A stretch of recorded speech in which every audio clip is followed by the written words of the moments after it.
Hi everybody, Professor Snart checking in here. Quick webcam adjustment. Okay, so we finished essay number 1, which was due Thursday, June 17th. I graded that so you have the grade, but you also have the document back, which you need to open up and look through since I've made comments, corrections, suggestions, etc., throughout. So you need to read really carefully. I've tried to highlight things generally, and I tend to put comments in like square brackets. But obviously you need to read through carefully and make the corrections or consider some of the wording suggestions or that sort of stuff. But obviously most people are going to be working in the same document for essay number 2, which is a revision of essay 1. So you have to delete all that stuff that I've put in there. So just be careful to do that. The revision then is due Thursday, June 24th, which is coming up in a couple of days here. And so it's relatively straightforward. The primary things that I'm looking for is obviously the revision. Were you able to make the corrections based on the feedback that you got, changes that you wanted to make, or errors that you picked up yourself, things that maybe you realized from reading in the textbook, or just basic stuff like that. And then obviously integrating the secondary source. This becomes really the focus of everything we do from Unit 8 on in, is that managing, finding and integrating secondary sources appropriately. So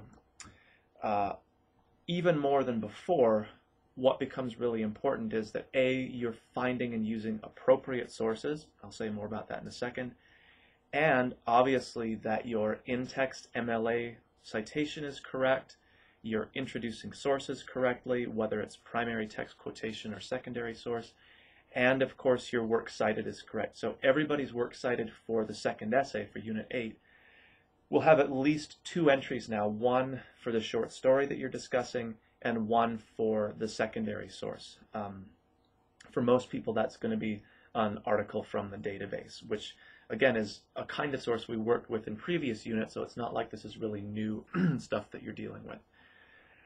So Unit 8 gives you some introductory works cited stuff, again kind of reviewing things that we've already been through.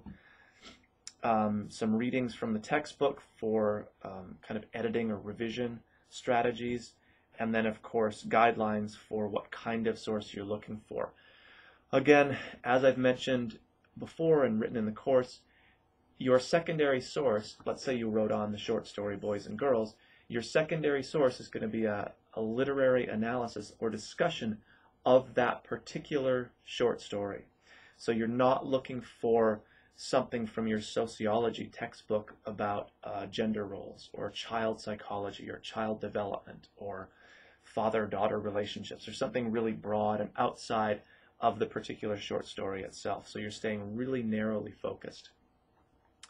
The other thing to take into account is, way back at the start of our class, we looked at this idea of the shape of an essay as a way of kind of visualizing the relationship between the general and the specific, the shape of an essay and the shape of a paragraph. It's that stick figure kind of idea.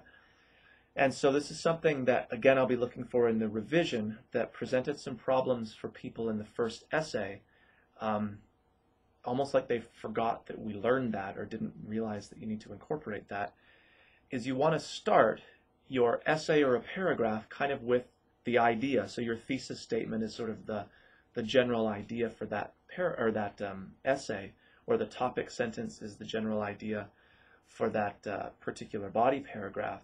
And it's an idea, of course, about the story per se. It's not, again, one of these general, gender roles, gender expectations, stereotypes in history. That's just way too broad. So once you introduce that idea, you want to stay narrowly focused on refining the idea, providing details from the story to support the idea or show it, providing secondary source quotation to support an idea you've already introduced. So you're not going to use a secondary source quote at the start of a paragraph. That doesn't make any sense as far as managing the general and the specific. So that secondary source should be secondary. It should be supporting or reiterating an idea that you've already introduced and explored to some extent, not introducing the idea for you.